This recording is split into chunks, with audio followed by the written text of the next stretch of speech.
అనామిక నందగోపాల్కి దిమ్మ తిరిగే షాక్ ఇచ్చిన కావ్యరాజ్. ఆనందంలో అపర్ణ, షాక్లో ధాన్యలక్ష్మి, రుద్రాని, రాహుల్. ఇంతకు ఏం జరిగింది? అసలు అనామిక నందగోపాల్కి దిమ్మ తిరిగే షాక్ కావ్యరాజ్ ఇవ్వడం ఏంటి? అసలేం జరిగిందనేది వీడియోలో చూసి తెలుసుకునేద్దాం.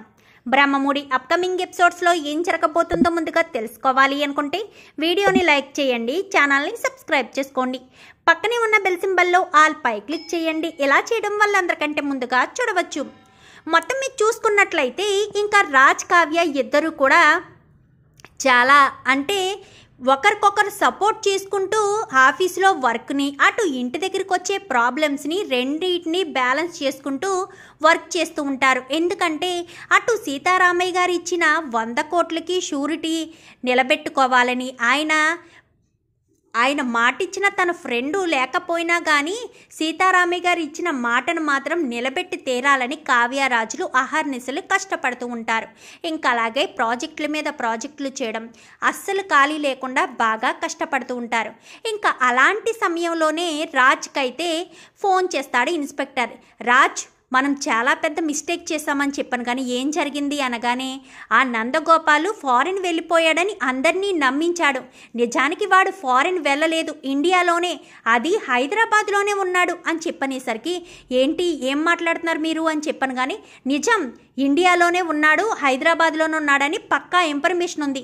అందుకే ఇప్పుడు నేను వాళ్ళ దగ్గరికి వెళ్తున్నాను, మీరు కూడా బయలుదేరి వస్తే అనగానే నేను నా మిస్సెస్ ఇప్పుడే బయలుదేరి వాడు ఎక్కడున్నాడో ఫాలోఅప్ చేసి పట్టుకుంటామనగానే సరే రాజ్, నేను ఈ లోపు ఎంక్వైరీ చేసి వాళ్ళు ఎక్కడున్నాడో ఏంటో పక్కా లొకేషన్తో పాటు మీకు పంపిస్తాను అని చెప్పనేసరికి ఏంటండి ఎవరు అనగానే ఇన్స్పెక్టర్ కాల్ చేశాడు.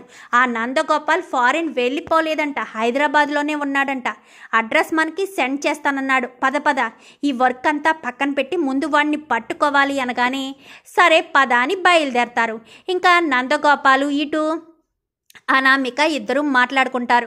నువ్వు చెప్పినట్టు నేను చేశాను, ఆ 100 కోట్ల విషయం ఏంటో భయం వేస్తుంది అనగానే నువ్వెందుకు భయపడతావు, ఆల్రెడీ రాజు ఆ 100 కోట్లలో 20 కోట్లు కట్టేశాడు కదా, నువ్వు కొన్ని రోజులు కనిపించకుండా ఉంటే చాలు, ఒక్క 5 నెలల పాటు కనిపించకుండా ఉన్నావంటే చాలు, మిగిలిన 80 కోట్లు కూడా ఇన్స్టాల్మెంట్లో కట్టేస్తాడు. ఆ తర్వాత నువ్వు కనిపించినా నీ దగ్గర నుంచి డబ్బు రికవరీ చేయడం అంత ఈజీ కాదు కదా అని చెప్పాను. కానీ ఏమో ఈ లోపే వాళ్ళకి నేను కనిపిస్తే ప్రాబ్లం చాలా పెద్దదవుతుంది కదా, నేను ఇంత పెద్ద ఫ్రాడ్ చేశానని అందరూ కూడా అనుకుంటారు కదా అనగానే ఫ్రాడ్ చేయకపోతే ఎలా కంపెనీ గెలుస్తుంది, అసలే నీ కంపెనీ నష్టాల్లో ఉంది అంటున్నావు, నీ కంపెనీ ఉన్నదే మొత్తం 100 కోట్లు వాల్యూ చేస్తుంది, ఆ 100 కోట్లు అప్పు తీర్చేస్తే చేతిలో చిల్లి గవ్వ లేకుండా అడుక్కు తింటావా ఏంటి, నేను చెప్పినట్టు చేయడమే మంచిది అని చెప్పి ఇంకా అనామిక మాట్లాడేసరికి ఏమో అనామిక, నువ్వు నా క్లాస్మేట్ అని నువ్వు సలహా ఇస్తే సరే అని నేను ఒప్పుకున్నాను, కానీ నాకు ఇలా మోసం చేయడం అస్సలు ఇష్టం లేదు, ఏం చేయాలో అర్థం కావట్లేదు, ప్రతి క్షణం టెన్షన్గానే ఉంది, ఎప్పుడెప్పుడు కావ్యరాజులకు దొరికిపోతానా అని చాలా టెన్షన్ పడుతూ ఉన్నాను అని చెప్పనేసరికి నీకేం టెన్షన్ లేదు, ఇది మా ఫామ్ హౌస్, ఇక్కడికి ఎవ్వరూ రారు, నువ్వు ఇక్కడ ఎన్ని రోజులు కావాలితే అన్ని రోజులు ఉండొచ్చు, సామంత్తో కూడా నేను మాట్లాడాను, సామంత్ కూడా ఇక్కడికి వస్తానని చెప్పాడు, ఎందుకంటే సామంత్కి నేను ఎంత చెప్తే అంత, అందుకోసమనే, కానీ వచ్చే ఆ 100 కోట్లలో నాకు మాత్రం 50% ఇవ్వాలి, అంటే 50 కోట్లు మాత్రం నాకు ఖచ్చితంగా ఇవ్వాలి, ఎందుకంటే నువ్వు కట్టవలసిన 100 కోట్లు కట్టనివ్వకుండా 50 కోట్లు నాకు ఇస్తే 50 కోట్లు నీకు ఉంటాయి కాబట్టి అని చెప్పనేసరికి సరే నేను ఈ ప్రాబ్లం నుంచి బయటపడగానే నాకున్న కొన్ని ప్రాపర్టీస్ సేల్ చేసి నీకు డబ్బులు ఇస్తాను, అప్పటి వరకు నన్ను మాత్రం ఇక్కడ తలదాచుకొని ఇవ్వు అని చెప్పాను. కానీ నీకేం టెన్షన్ లేదు, ఉండిక్కడే అని చెప్పనేసరికి సరే ఫుడ్ తిని చాలా రోజులైనట్టుంది, మనసు బాగా పర్సనాలిటీ బాగా వీక్ అయిపోయింది అనగానే చాలా థ్యాంక్స్ అనామిక, నీ సపోర్ట్ వల్లే నేను ఇంత పెద్ద విషయం దాచి నేను ఇంత పెద్ద ప్రాబ్లం నుంచి బయటపడడానికి అవకాశం కల్పించావు అంటూ ఇద్దరు మాట్లాడుకుంటారు. ఇంకా రాజ్, కావ్య ఇద్దరు వెతుకులాట మొదలు పెడుతూ ఉంటారు. ఇన్స్పెక్టర్ కాల్ చేసేసరికి దొరికిందా అనగానే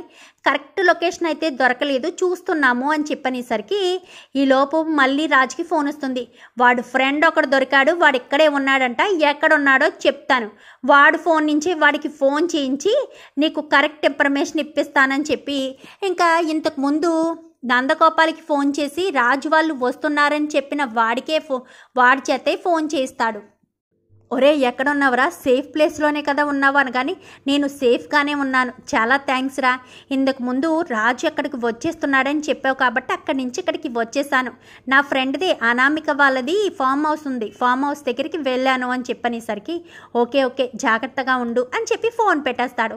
ఇప్పుడు ఫోన్ వచ్చింది కదా, ఆ ఫోన్ లొకేషన్ చెప్పండి అని కంట్రోల్ రూమ్కి ఫోన్ చేయడంతో వాళ్ళు కాస్త ఆ పలానా ఏరియాలో ఉన్న ఫామ్ హౌస్ నుంచి వచ్చింది సార్ అని చెప్పనేసరికి వీడిని ఫోన్ ఓళ్ళాక్కుని వీడిని జీప్ ఎక్కించండి అని చెప్పనేసరికి సార్ ఇన్ఫర్మేషన్ ఇస్తే వదిలేస్తానన్నారు అని చెప్పాను, కానీ నువ్వు మాకు ఇన్ఫర్మేషన్ ఇచ్చావు, సరే నిన్ను వదిలేస్తే మళ్ళీ వాడికి ఫోన్ చేసి ఇన్ఫర్మేషన్ ఇవ్వవని గ్యారంటీ ఏంటి? నోరు మూసుకొని జీప్ ఎక్కు, లేదంటే జీవితాంతం వాడితో పాటు నువ్వు కూడా కటకటాల వెనక ఉండు కానీ అని చెప్పాను. కానీ లేదు సార్ లేదు, వాడు ఏదో ఫ్రెండు సహాయం చేయమన్నాడు కాబట్టి మాట సహాయం చేస్తున్నానే కానీ వాడు చేస్తున్న ఈ ఫ్రాడ్లో నాకు ఎలాంటి సంబంధం లేదు సార్, నాకు ఒక్క రూపాయి కూడా లాభం లేదు అని చెప్పనేసరికి సరే సరే నోరు మూసుకొని జీప్ ఎక్కని కరెక్ట్ లొకేషన్ తెలియడంతో రాజుకి ఫోన్ చేస్తాడు.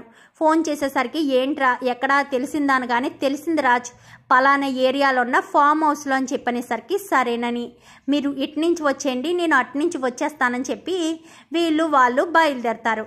వీడిని ఈరోజు ఖచ్చితంగా పట్టుకోవాలి. ఆ 100 కోట్లు ఫ్రాడ్ చేస్తాడా?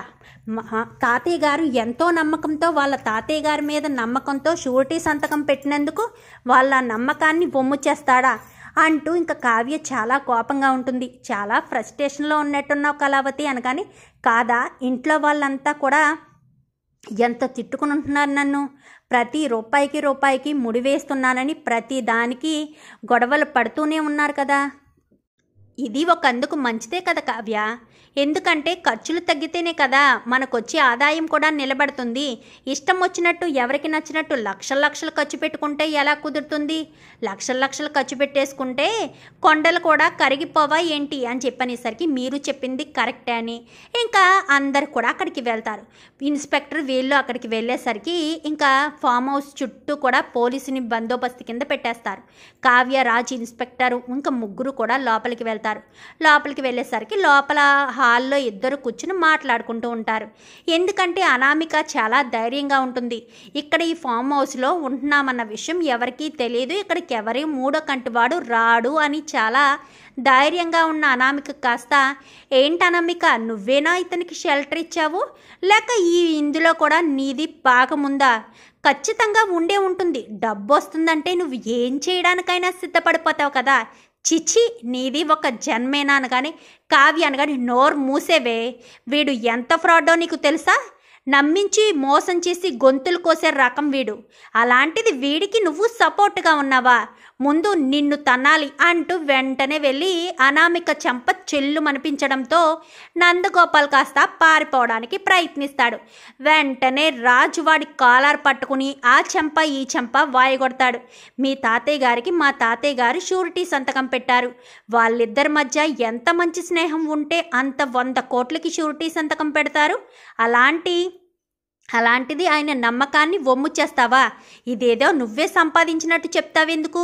మీ తాత సంపాదించిన ఆస్తే కదా, అప్పుడు ఆయన ఆస్తిని వాడుకున్నప్పుడు అప్పు మళ్ళీ తిరిగి కట్టాలి కదా, ఆ మాత్రం బుద్ధి జ్ఞానం లేదా అని చెప్పాను. కానీ అది కాదు రాజు, నాకు ఉన్నది 100 కోట్లే అని చెప్పనేసరికి 100 కోట్లు ఉంటే 100 కోట్లు కట్టాలి కదా బ్యాంక్కి అని చెప్పనేసరికి అసలు ఈ అనామికతో ఏం ప్లాన్ చేసావు అనేసరికి చెప్పకపోవడంతో వెంటనే కావ్య చెంప చెల్లు అనిపించడంతో చెప్తాను 100 కోట్లలో బయటికి రాకుండా నన్ను అనామిక దాచిపెడుతుంది. బ్యాంక్ కట్టవలసిన 100 కోట్లలో 50 కోట్లు తనకిస్తే చాలు, 50 కోట్లు నేను ఉంచుకుంటే సరిపోతుంది, నాకు లాస్ అయ్యేది కేవలం 50 కోట్లే అని 50 కోట్లైనా మిగులుతాయన్న ఉద్దేశంతోనే నేను అనామికతో చేతులు కలపాల్సి వచ్చింది, అంతే తప్ప వేరే ఉద్దేశం లేదు. అసలు నాకు ఈ ఐడియానే లేదు. అనామిక నా క్లాస్మేట్, అనామికే నాకు ఈ సలహా ఇచ్చింది అనగాని ఇస్తుంది, ఎందుకు ఇవ్వదు? ఇది దీని బుద్ధే అంతా, దీని బుద్ధి దీని ఫ్రాడ్ పని అంతా ఇదే కదా, దీని మనస్తత్వమే ఇంత, ఎదుటి వాళ్ళని మోసం చేయడమే దీని బతుకు, ఇది దీని బ్రతుకు ఛీ అనగానే ఆ కావ్య అని చెప్పనేసరికి చెంప చెల్లుమనిపించి ఇదిగోండి ఇన్స్పెక్టర్, వీళ్ళిద్దరిని అరెస్ట్ చేసి మాకు రావాల్సిన 20 కోట్లు అలాగే బ్యాంక్ వాళ్ళకి కట్టాల్సిన 80 కోట్లు మీరే కట్టించండి అని, కానీ ముక్కు పిండి మరీ వసూలు చేయిస్తాను మేడం, మీకు రావాల్సిన 20 కోట్లు కూడా ఇప్పిస్తాను, వీడి ప్రాపర్టీస్ ఎక్కడెక్కడ ఉన్నాయో అన్నీ వీడి చేత సంతకాలు పెట్టించి జప్తు చేయిస్తాను అని చెప్పనేసరికి బ్యాంక్ వాళ్ళకు కూడా కాల్ చేశాము, వాళ్ళు స్టేషన్కి వచ్చి మిమ్మల్ని కలుస్తారని చెప్పాను. కానీ ఓకే రాజ్ అంటూ ఇంకా అక్కడి నుంచి వెళ్ళిపోతారు. కావ్య రాజులు ఇద్దరు కూడా చాలా రిలీఫ్గా అనిపిస్తారు. నిజంగా చాలా రిలీఫ్గా అనిపించింది కావ్య. 20 కోట్ల రూపాయలు ఒక నెల కట్టేసరికి మనం ఇన్ని ఇబ్బందులు పడ్డామే, అలాంటిది ప్రతి నెల 20 కోట్ల డబ్బు కట్టాలంటే ఎక్కడి నుంచి తీసుకొచ్చి కట్టేవాళ్ళమో, ఎంత ఇబ్బంది పడేవాళ్ళమో నాకు ఇప్పుడు అర్థమవుతుంది అని చెప్పి ఇంకా ఇద్దరు కూడా ఇంకా నవ్వుకుంటూ ఇంటికి బయలుదేరతారు. ఇంటికి వెళ్ళడంతో ఇంకా మొత్తం విషయం అంతా కూడా ఆల్రెడీ కార్ల గురించి అంతా గొడవ జరుగుతుంది కదా, మీ అందరికీ ఒక విషయం చెప్పాలి, ఈ ప్రాబ్లం వచ్చింది, ఇప్పుడు ఈ ప్రాబ్లం సాల్వ్ అయిందనే అనుకుంటున్నాము, ఇప్పుడే వాళ్ళని పోలీసులకే అప్పగించాము అని చెప్పనేసరికి ఏం జరిగింది రాజ్ అంటూ మొత్తం విషయం చెప్పేసరికి ఒక్కసారిగా అందరూ షాక్ అయిపోతారు. ఇంత పెద్ద ప్రాబ్లము మీ ఇద్దరు కూడా సాల్వ్ చేయాలని ఇంట్లో ఖర్చులు తగ్గిస్తూ ఇంత టెన్షన్ పడుతూ ఇంతమందితో మాటలు పడుతూ ఎంత స్ట్రగుల్ అనిపించారు మీరిద్దరూ.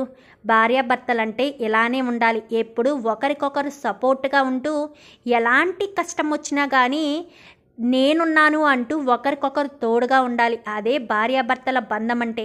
ఎప్పటికైనా అర్థమైందా రాజ్, కావ్య నీ దగ్గర ఉంటే నువ్వు ఎలాంటి పెద్ద సమస్యనైనా చిటికలో సాల్వ్ చేయగలవన్న ఆలోచన నీకు వచ్చినట్టుంది.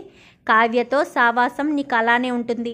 ఇక మీదట కూడా ప్రాబ్లం క్లియర్ అయిపోయిందని కావ్యని ఇంటి దగ్గరే ఉండమని చెప్పకు. ప్రాబ్లమ్స్ వచ్చినప్పుడు అలర్ట్గా ఉండడం కాదు, ప్రాబ్లం రాకముందే మనం అలర్ట్గా ఉండాలి, అర్థమైందని. కానీ అలాగే మమ్మీ అని చెప్పి ఇంకా కావ్య రాజులు ఇద్దరు కూడా చాలా సంతోషంగా రిలీఫ్గా ఫీల్ అవుతారు. చూద్దాం మరి రాబోయే ఎపిసోడ్స్లో ఇలాగే అనామిక నందగోపాల్కి దిమ్మ తిరిగే షాక్ ఇవ్వాలని మీరు కూడా కోరుకుంటే వీడియో నచ్చితే లైక్ చేయండి, ఛానల్ని సబ్స్క్రైబ్ చేసుకోండి, పక్కనే ఉన్న బెల్ సింబల్లో ఆల్ పై క్లిక్ చేయండి. ఇలా చేయడం వల్ల అందరికంటే ముందుగా చూడవచ్చు.